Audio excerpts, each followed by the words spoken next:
이제 오늘부터 여러분이 대망하던 요한계시록 강의를 시작하겠습니다. 요한계시록 강의는 요한계시록을 해석하는 몇 가지 방법이 있습니다. 그 중에서 제가 취하는 방법을 여러분에게 먼저 말씀을 드리고 요한계시록 공부를 하겠습니다. 제일 첫째 방법은 요한계시록을 해석하는 데 영적인 방법이 있습니다. 이 영적인 방법은 요한계시록은 아무런 역사성이 없다. 우리 현실적인 역사적인 관계는 없고 그저 순수하게 영적으로 은혜를 받도록 하기 위해서 여러 가지 상징으로 우리에게 가르쳐 주는 것이다. 이렇게 가르치는 학파가 있습니다. 그것은 저는 그렇게 믿지 않습니다. 그리고 그 다음에 두 번째는 요한계시록은 과거적인 해석 방법이 있습니다. 요한계시록은 이미 과거에 다 이루어졌다는 것입니다. 로마 멸망과 함께 요한계시록은 이미 다 이루어진 책이다. 그러므로 지금 우리하고 직접 관계가 없다. 그러한 학파가 있는데 이것도 저는 옳지 않다고 생각하는 것입니다. 그러면 또 세 번째 해석 방법은 요한계시록은 역사적인 해석 방법으로서 현재 일일이 진행돼 가고 있는 사항이 요한계시록에 다 기록되어 있다. 그러므로 요한계시록은 지금 우리에게 진행돼가는 역사의 과정을 설명한 책이다. 그렇게 말하는데 그것도 저는 동의하지 않습니다. 그러면 제 네 번째 방법은 뭐냐? 요한계시록은 역사적인 미래적 해석 방법이 있는 것입니다. 요한계시록은 역사적으로 지금도 어느 정도 이루어져 갈 뿐 아니라 그 대종은 장차 미래에 다가올 사항을 우리에게 보여주고 있다. 그래서 역사적 미래적인 해석 방법인데 제가 여러분 강의할 방법은 역사적 미래적 방법을 선택을 하는 것입니다. 그래서 요한계시록은 지금도 교회사 중에서 이루어져 가고 있지만은 대중은 미래에 이루어질 사건을 우리에게 예언적으로 보여준 책이다. 그래서 저는 제 네 번째의 해석 방법을 통해서 여러분과 함께 요한계시록을 공부를 하겠습니다. 내 생각으로는 내가 해석하는 제 네 번째 해석 방법이 가장 옳은 줄로 알고 있습니다. 다른 사람은 저희 해석 방법에 동의 안 할 사람도 있겠지만은 저는 요한계시록을 오랫동안 강의해 왔고 또 요한계시록에서 이루어지는 여러 가지 사건을 현실적으로 비교해 본 결과에 제가 과거에 기도하면서 하나님 성령으로 확신을 얻은 이 제 네 번째 방법이 틀림없는 요한계시록 해석 방법인 것을 확신하고 있습니다. 그러면 우리 처음부터 해석을 해나가겠는데요. 이 요한계시록은 사도 요한이 주후 95년경에 밤모섬에 가서 하나님 성령으로 계시를 받은 것입니다. 로마의 가장 악행을 받은 흉악범들이 우글거리는 풀도 나무도 나지 않은 바위 투성이의 그 밤모섬에서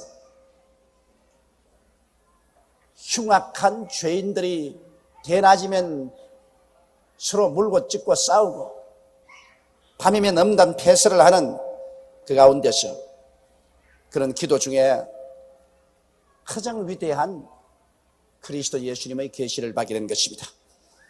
그러면 우리 1절부터 보십시다. 예수 그리스도의 계시라. 이는 하나님이 그에게 주사 반드시 속히 될 일을 그 종들에게 보이시려고 그 천사를 그 종 요한에게 보내어 지시하신 것이라. 요한계시록의 권위를 얼마나 강하게 세웠는지 이 요한계시록은 마태, 마가, 누가, 요한 다른 사람이 성령의 감동으로 적은 것보다는 한 걸음 더 강조하기 위해서 예수 그리스도의 계시라고 말하는 것입니다. 예수께서 직접 구절하는 것을 받아 적었다는 것입니다.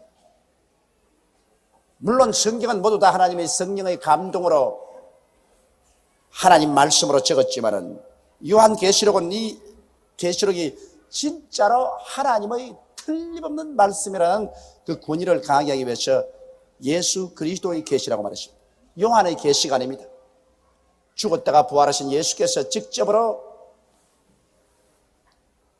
사람들에게 감추어놓은 것을 커튼을 열고 우리에게 미래를 들여다볼 수 있도록 해주는 예수 그리스도의 계신 것입니다. 그러므로 이것이 얼마나 권위가 있는 계십니까? 그런데 여기에 권위를 더해서 이는 하나님이 그에게 주사 반드시 속히 될 일을 그 종들에게 보이시려고 그 천사를 그 종 요한에게 보내어 지시한 것이라고 말씀하셨습니다. 그래서 이 예수 그리스도에 계시는 그리스도 혼자서 하신 것이 아니고 하나님 아버지께서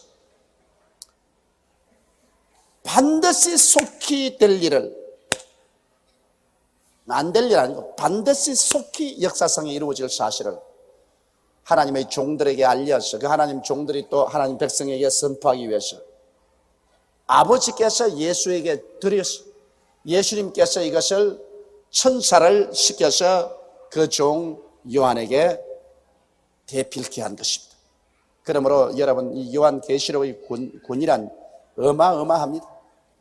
아버지가 장차 이루어질 사건을 예수님께 전달해 드렸어요.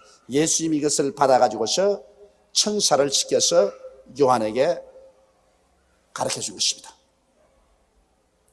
그러므로 이 요한계시록은 반드시 속히 될 일이라는 것입니다. 이 요한계시록을 받은 지 2000년의 세월이 지나셨습니다. 그러나 하나님께서는 여러분 2000년이라는 것은 아주 짧은 날입니다. 주님에게는 하루가 1000년 같고 1000년이 하루 같기 때문에 2000년이라는 세월은 이틀쯤밖에 안 되게 보이는 것입니다. 그런데 이제 이 하나님이 계시한 사건이 우리 눈앞에 무서운 속도로 전개되어 가고 있는 것입니다. 요한계시록 강의를 들어가면 여러분께서 굉장히 이것을 감격 깊게 느끼게 될 것입니다. 2절에 요한은 하나님의 말씀과 예수 그리스도의 증거 곧 자기의 본 것을 다 증거했느니라. 그 요한은 또 여기에 자기 스스로가 하나님 아버지와 예수 그리스도로 말미암아 주신 그 계시를 조금도 보태지도 아니하고 빼지도 아니하고 정확하게 기록했다는 것을 확증하라고 했습니다. 요한은 하나님의 말씀과 예수 그리스도의 증거인 것입니다. 하나님께서 예수님께 주시고 그리고 예수님께서 하나님께로 받아서 증거해 주신 그 말씀을 하나도 남김없이 정확하게 기록해 놓은 것이 요한계시록입니다. 그 다음에 이 3절에 가서는 이 예언의 말씀을 읽는 자와 듣는 자들과 그 가운데 기록된 것을 지키는 자들이 복이 있나니 때가 가까우니라. 성경 66권 가운데 말씀을 읽는 자와 듣는 자들과 그 가운데 기록한 것을 지키는 자들이 다 복이 있나니라고 보증을 해준 책은 요한계시록밖에 없습니다. 그러므로 여러분, 이 요한계시록은 읽기가 난해하고 의미를 깨달을 수 없다고 하는 사람 많지만 이걸 잘 해석하면 아주 의미가 명료하게 우리에게 드러나는데, 이 예언의 말씀을 읽는 자가 복이 있고 이 말씀을 듣는 자가 복이 있고 또 예언의 말씀을 지키는 자가 복이 있다고 했으니 아마 요한계시록 강의하는 이 기간 동안에 우리 복을 한번 왕창 받아 보십시다. 계시록을 강의하는 저도 복을 받고 듣는 여러분도 복을 받고 또 이 계시록을 듣고서 우리가 경상하고 깨어서 그대로 실천함으로 더 큰 복을 받게 될 것입니다.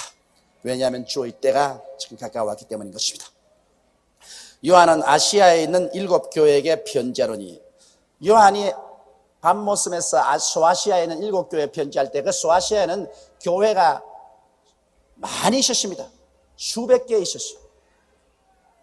벌써 사도 바울 선생이 그곳에 열심히 전도해서 에베소, 빌립보 여러 교회들 통해서 수백 교회가 있었는데 그 중에 하나님께서는 딱 7 교회를 선별해 가지고서 그 7 교회를 향해서 요한에게 편지를 내드리는 것입니다.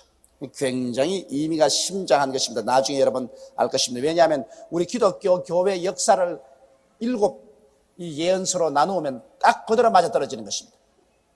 이렇기 때문에 이것은 의미가 심장한 하나의 예시적인 말씀이겠습니다. 요한은 아시아에 있는 7 교회에게 편지하노니 이제도 계시고 전에도 계시고 장차 오실 이와 그 보좌 앞에 일곱 영과 또 충성된 증인으로 죽은 자들 가운데서 먼저 나시고 땅의 임금들의 머리가 되신 예수 그리스도로 말미암아 은혜와 평강이 너희에게 있기를 원하노라. 우리를 사랑하사 그의 피로 우리 죄에서 우리를 해방하시고, 여기 보면 이제 삼위일체 하나님께서 오늘날 우리 인류를 구원하는 거대한 사역을 계획하고 진행하고 계신 것을 분명하게 보여주고 있는 것입니다. 여기 성부 아버지에 대해서 말하는 것은 바로 이제도 계시고 전에도 계시고 장차 오실 이, 이거는 성부 아버지를 말하는 것입니다. 또 그 보좌 앞에 일곱 영이라는 것은 성령을 말씀하는 것입니다. 일곱이라는 숫자는 완전한 숫자 아닙니까? 완전한 영인 것입니다. 지혜와 총명과 여호와를 경외하는 것과 지식과 이 모든 일에 조금도 모자람이 없는 완전한 영, 성령, 일곱 영인 것입니다. 바로 이 일곱 영에 대해서는 이사야서 11장에 보면 잘 기록하고 있는 것입니다. 그래서 전지전능 무소부지하신 우리 아버지 하나님과 그 앞에 모시고 있는 성령과 그 다음 우리 주 예수 그리스도 충성된 증인으로, 예수님은 충성된 증인입니다. 예수님은 하나님이 시키신 사업을 중간에 어렵다고 해서 버리고 도망친 일이 없습니다. 예수님은 하나님이 시키신 사업을 위해서 그 목숨을 버려 몸짓고 피를 흘려서 아버지의 뜻을 받들은 충성스러운 하나님의 아들이신 것입니다.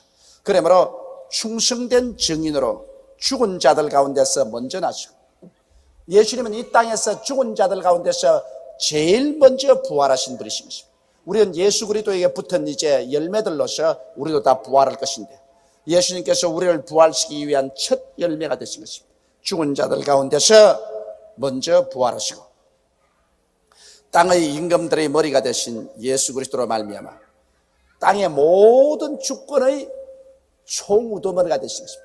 예수님은 하늘과 땅의 모든 권세를 다 가지고 계시므로 이 세상 모든 주권의 우두머리가 되신 것입니다. 예수 그리스도를 통해서 모든 주권이 주어지는 것입니다. 그러므로 땅의 임금들의 머리가 되신 예수 그리스도로 말미암아 은혜와 평강이 너희에게 있기를 원하노라. 그래서 이 축도는 바로 성삼위일체 하나님의 이름으로 축도를 해주신 것입니다. 여기에 보면 분명히 하나님께서는 삼위로 되어 있지 않습니까? 지금도 계시고 옛날 계셨고 장차 오실 하나님 아버지, 그 앞에 있는 일곱 등불, 일곱 영, 그 다음엔 우리 주 예수 그리스도, 이 삼위일체 하나님이 완전히 하나가 되셔서 우리를 위해서 섭리하고 역사하고 계신 것입니다. 우리를 사랑하사 그의 피로 우리를 죄에서 우리를 해방하시고, 여러분 바로 이 요한계시록을 기록할 그 당시에 벌써 주 100년 가까우니까 소아시아 교회들이 율법화되어 가기 시작하는 것입니다. 이래가지고서 예수 그리스도의 십자가의 보배로운 피를 믿음으로 말미암아 구원한다는 생각이 점점 사라지고, 무언지 내가 의로운 행동을 해서 내가 좋은 일을 많이 해서 그 공로로 구원한다는 잘못된 방향으로 교회들이 흘러가기 시작한 것입니다. 그러니까 여기에서 특별히 강조해서 말하기를, 우리의 구원받는 것은 우리의 의로운 행위로 말미암은 것이 아니라 하나님의 아들 예수 그리스도의 십자가 보배로운 피로 말미암아 구원받는 것을 여기에 대단히 강조해서 말하고 있는 것입니다. 그렇기 때문에 우리를 사랑하사 그의 피로 우리 죄에서 우리를 해방하시고 했습니다. 한번 따라 말씀하세요. 예수 그리스도의 피로 내가 죄에서 해방을 얻었습니다. 이것은 여러분 꿈에도 잊지 말아야 되고 깨어나도 잊지 말아야 되는 것입니다. 여러분과 내가 구원받은 것은 예수 그리스도의 십자가의 보배로운 피로 구원받은 것이지 우리의 선한 행위로 말미암아 구원받은 것은 절대로 아닌 것입니다. 그러므로 누구든지 자기 행위로 구원을 받겠다고 생각을 하고 자기 행위로 하나님 앞에 설 수 있는 자격을 얻겠다고 생각하는 사람은 그때로부터 하나님과 관계가 없습니다. 우리는 죄를 지었음에도 불구하고 못났음에도 불구하고 버림을 받아야 마땅함에도 불구하고 오직 하나님의 아들 예수 그리스도께서 십자가에서 피를 흘려주신 그 공로를 믿음으로 말미암아 용서와 의로움을 얻고 구원을 받게 된 것입니다. 그러므로 자나깨나 예수 그리스도밖에 없다는 것을 알아야 되는 것입니다. 이것을 여기에 대단히 강조하고 있는 것입니다. 그 아버지 하나님을 위하여 우리를 나라와 제사장으로 삼았으니 그에게 영광과 능력이 세세도록 있기를 원하노라. 예수 그리스도에 대한 찬미와 송영인 것입니다. 그 아버지 하나님을 위해서 예수님께서 우리를 구원한 것은 아버지 하나님의 뜻을 이루기 위해서 하신 것입니다. 예수님 당신의 뜻을 위해서 한 것 아닙니다. 아버지께서 죄를 지은 수없이 많은 사람들을 구원해서 하나님의 백성으로 삼기를 원하시기 때문에 예수님은 그 십자가 고난을 통하여 우리를 죄에서 해방하시고 그 아버지 하나님을 위해서 우리를 나라로 삼았다. 여러분과 내가 바로 하늘나라인 것입니다. 하늘나라를 보여다오. 여러분과 내가 바로 하늘나라인 것입니다. 우리는 하늘나라 백성일 뿐 아니라 우리 자신이 하늘나라인 것입니다. 여러분, 하늘나라가 이루어지려면 주권자가 있어야 되고 백성이 있어야 되고 국토가 있어야 되는 것입니다. 이 세 가지가 있어야 나라가 이루어지는 것입니다. 그런데 우리의 주권자는 삼위일체 하나님이시고 하나님의 나라와 백성은 어딥니까? 여러분의 몸이 바로 하늘나라고 여러분 자체가 바로 하늘나라 백성인 것입니다. 그렇기 때문에 오늘 이 시간에 여러분이 이 자리에 모여있는 이곳이 하늘나라요, 바로 이것이 하늘 백성이 모인 것이기 때문에 이 자리에 하나님의 성령이 와서 계신 것입니다. 이러므로 우리 자신을 여러분 무가치하게 생각하면 안 됩니다. 여러분이 바로 하늘나라인 것입니다. 이 움직이고 있는 하늘나라예요. 조용기란 몸이 바로 하늘나라인 것입니다. 그러므로 나는 움직이고 있는 하늘나라예요. 바로 또 하늘나라의 백성이 되는 것입니다. 나라와 백성이 우리 자신인 것입니다. 그러므로 예수님은 그 피로써 우리를 사서 하나님을 위하여 우리를 나라로 삼았고 제사장으로 삼았다. 제사장은 뭡니까? 제사장이라는 것은 항상 하나님 아버지께 감사의 제사를 드린 것입니다.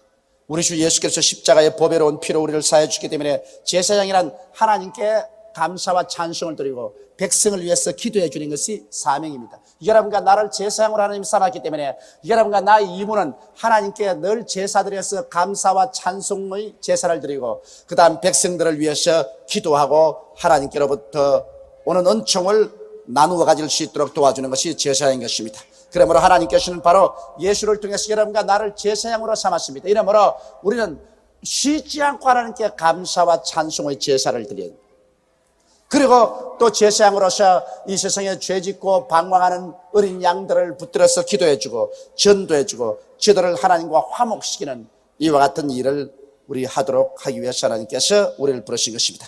이렇게 해주신 예수 그리스도에게 영광과 능력이 세세도록 있기를 원하노라 찬미를 드리신 것입니다. 아멘. 그 다음 7절에 볼지어다 구름을 타고 오시리라. 각인의 눈이 그를 보겠고 그를 찌른 자들도 볼 터이요 땅에 있는 모든 족속이 그를 인하여 애곡하리니 그래하리라. 아멘. 볼지어다 구름을 타고 오시리라. 예수님께서 여기 요한계시록 1장 7절에 오시리라고 한 것은 공중 재림이 아니고 지상 재림인 것입니다. 예수님의 재림은 두 가지로 나누어지는 것입니다. 첫째 재림은 공중 재림입니다. 공중 재림은 주님께서 도적같이 오시라고 말하셨습니다. 그러므로 공중 재림은 예수 믿는 사람들만 위해서 오는 재림으로서 주께서 호령과 천사장의 고함과 하나님의 낫발로 친히 하늘로 쫓아 강림하시리니 주 안에서 죽은 자들이 먼저 살아나고 살아남은 우리들이 다 변화되어 공중으로 끌려 올려간다. 공중에서 주를 영접하는 이것은 예수님의 공중 재림이요, 이 공중 재림은 예수를 믿고 거듭난 백성들밖에는 참여하지 못하는 것이요, 이 공중 재림은 7년 환란 전에 우리가 체험할 일인 것입니다. 바로 이 지구가 처참한 적그리스도의 소나기에 들어가기 전에 주님께서 도적같이 오시는 것입니다. 여러분, 도적같이 오시다는 말은 그 표현을 단단히 알아야 돼요. 도적이 나 몇 시에 오니까 준비하시오. 그러면 도적이 됩니까? 안 됩니까? 안 되죠. 도적이란 아무도 모를 때 싹 와서 찢어진 고무신 조각과 냄새난 걸레를 가지고 갑니까? 도적이 오는 것은 정한 법에, 귀한 법에 보배를 훔치러 오지 무슨 찢어진 걸레 조각이나 신발 조각 가지러 오는 건 아닌 겁니다. 그럼 우리 주님께서 처음 재림하시는 것은 공중 재림으로서 아무도 예수님 올 것을 기대하지 못하고 이 세상살이에 골몰할 때 갑자기 주님께서 공중에서 때가 이름에 재림하십니다. 그러고 난 다음에 믿지 않은 사람들은 전혀 예수 그리스도의 공중 재림을 몰라요. 왜? 영이 죽었기 때문에 주께서 호령을 해도 영이 살아있는 사람은 그 호령이 들립니다. 천사장의 나팔을 불어도 그 나팔 소리는 영적으로 살아있는 사람만 나팔이 들리지 영이 죽은 사람 안 들려요. 그래서 주께서 호령과 천사장의 고함과 하나님의 나팔이 들릴 때 예수 믿고 거듭나고 성령 충만한 사람은 정신이 번쩍 듭니다. 성경에 보니 뭐라 했습니까? 두 사람이 잠을 자다가 한 사람은 깨어서 일어나서 올라가고 영이 죽은 사람은 천지 모르게 자요.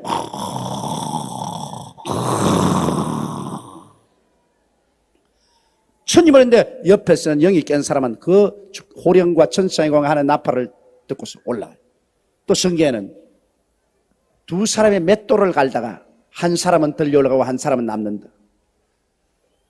그때 벌써 예수님 말씀 때 지구가 둥근 것을 말했습니다. 한국이 밤이면 영국은 아침입니다. 유대인들은 아침에 맷돌을 갈아서 아침밥을 죽을 쑤어 먹습니다. 아침 해 먹으려고 두 사람이 맷돌을 갈다가 가네!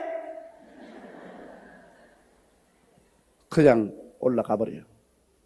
또 두 사람이 밭에서 일할 때 미국은 한낮입니다. 여기 밤이면 밭에서 일하다가 한 사람은 들려 올라가고 한 사람은 남는다. 굉장한 사건입니다. 그건 뭐냐?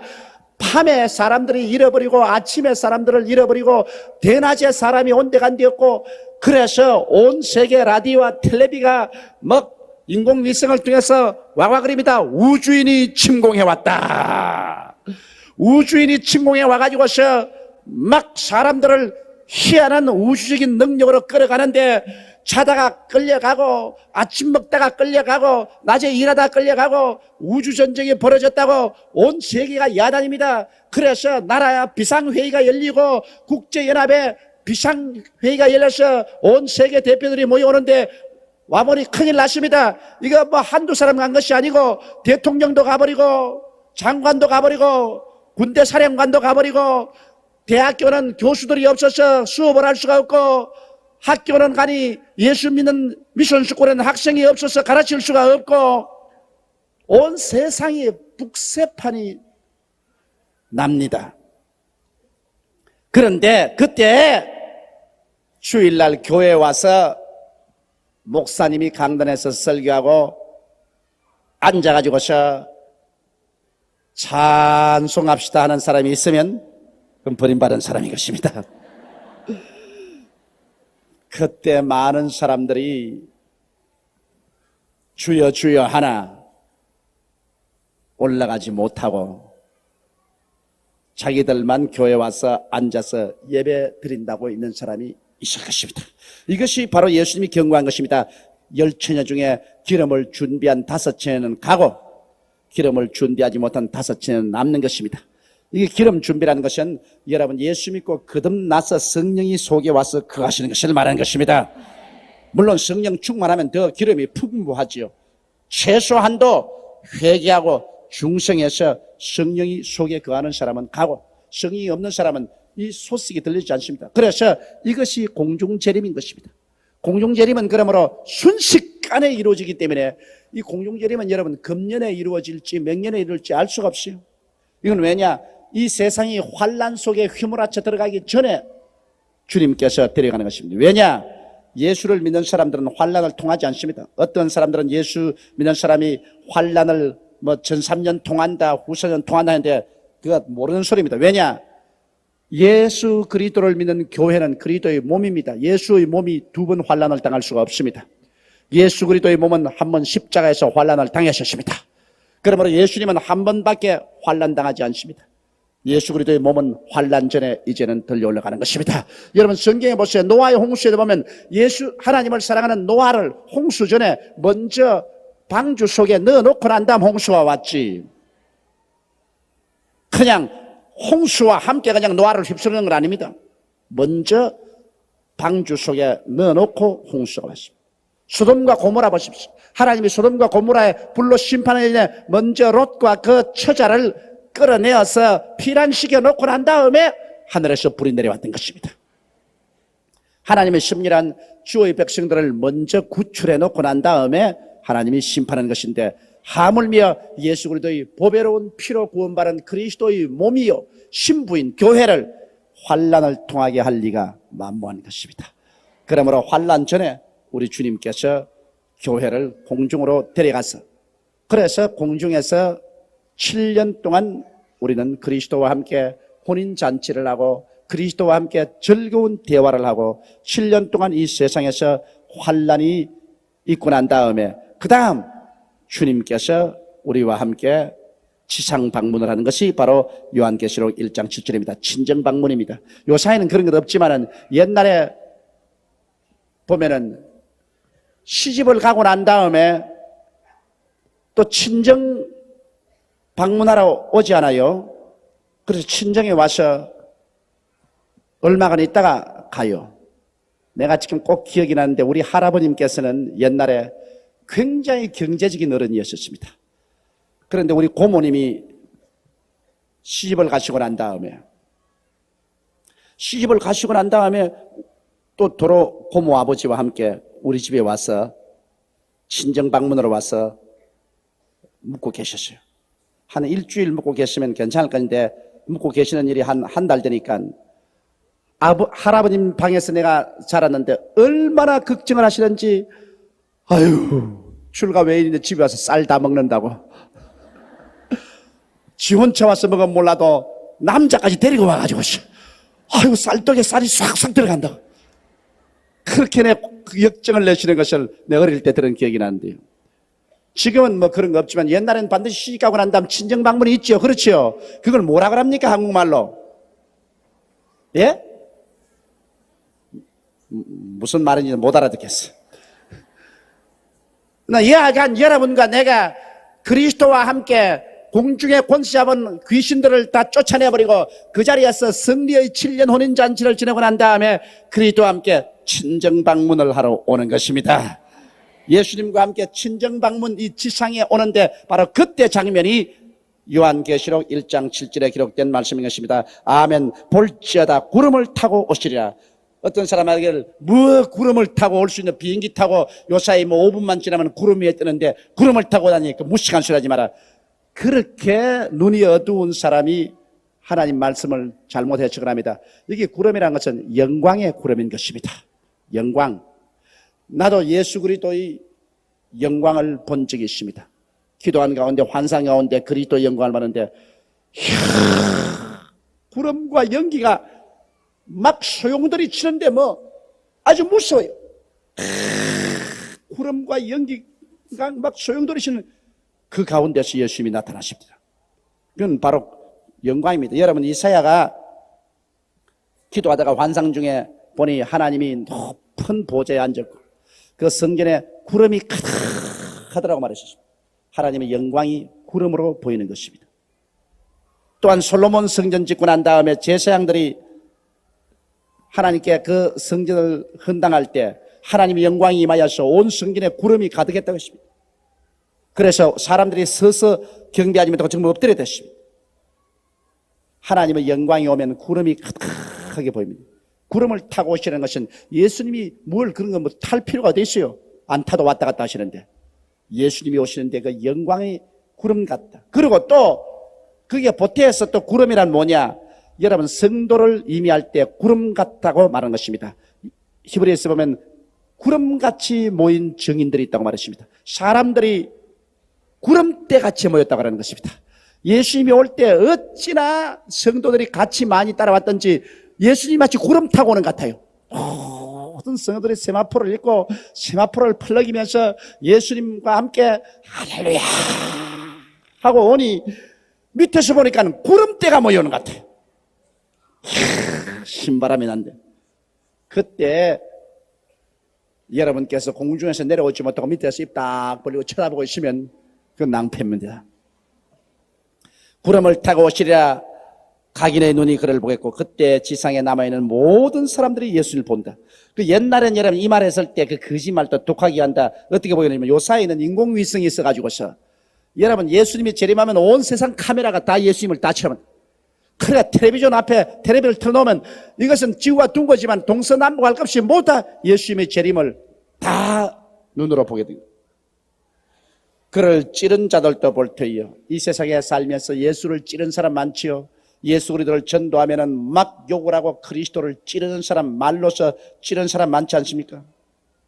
십자가에서 예수를 실제 못 박은 사람들은 그때는 아직 옥에 갇혀 있고 나오지 못했습니다. 천년왕국이 지나고 난 다음에 나올 것이니까 이 사람들 말하는 것이 아니고 이 땅에 사는 동안에 예수를 전도할 때 몹쓸 말로 그리스도를 찌른 사람들이 예수 그리스도를 반대한 사람이 볼 것이라. 여러분 예수 믿는 게 얼마나 고마운 게 내가 며칠 전에 일본 교포한 사람 한국에 와서 사업하는 사람인데 나이가 75살 먹은 영감님에게 예수 전도 한번 했다가 내가 벼락 맞았네요. 예수를 믿으라니까 눈을 딱 바로 뜨지만 얼마나 놀하는지. 나는 이 세상에서 나보고 예수 믿는 사람은 나 원수라고 그래요. 나이가 75살 먹는데 그래서 내가 하는 말이 여보시오, 당신 나이가 75세요. 언제 이 세상을 뜰지 몰라요. 천국과 지옥이 있다는 것을 당신 반드시 알아야 되니까. 천당이 어디 있어? 하늘 보니 텅텅 비었는데 내 눈에는 땅밖에 안 보여. 땅밖에. 여기 땅에 흙이 있고 물이 있고 나무가 있지 여기 펑빈데 뭐가 있어? 나는 내보고 천당 지옥 하는 사람 날 저주하는 소리 같이 들린다. 또 어찌 모질게 그냥 성을 내는지. 그런 하는 말이 뭐냐면 내 나이 75세라도 아직 기운이 청청해. 내가 이래 봬도 마누라가 둘이나 있어.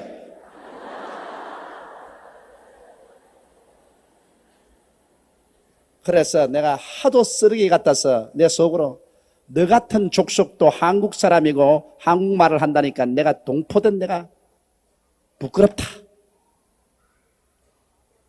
세상에 누가 75세면 자기 보고 마누라 맥히는 거 내가 물었나 어때요? 묻지도 않았는데 내가 비록 나이가 70을 해도 지금 마누라가 둘이나 있다. 나쁜 놈의 자식.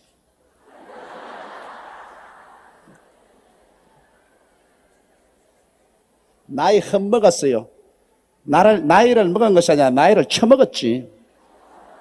75세나 돼 가지고서 교포로서 한국에 와서 사업에 성공했으면 그 돈 벌어서 요사이 학비가 없어서 학교 못 가는 애들도 많고 어려운 사람들 많은데 그거 도와줬다고 하면 내가 칭찬이나 하지. 그래 당신 나이가 많으니까 이제 얼마 안 가면 천당 아니면 지옥을 선택해야 되니까 자기 아직 챙챙하게 오래 산다는 그 증명하기 위해서 마누라 둘 있다는 자랑을 하더라. 이야, 나 그거 보고 하나님이 버린 사람이 있구나. 철저히 영혼이 죽어서 아예 그냥 바늘구멍만 치도 하늘나라 영광이 들어갈 수 없는 사람이 있구나 그걸 깨달았습니다. 보통 제가 전도하면 대결해요. 믿어야지요. 아이고 시간이 바빴어요. 우리 가족 중에 누구는 믿어요. 뭐 그러지. 그렇게 악을 쓰고 반대한 사람 없어요. 이건 막 악을 쓰고 확 큼수 달라는데 내가 돌아섰다고. 아유 더 이상 말하지 마. 저런 쓰레기에게 말했다가 내 입이 더러워지지. 그래서 예수님의 말씀이 기억이 납니다. 돼지에게 진주를 던지지 마라.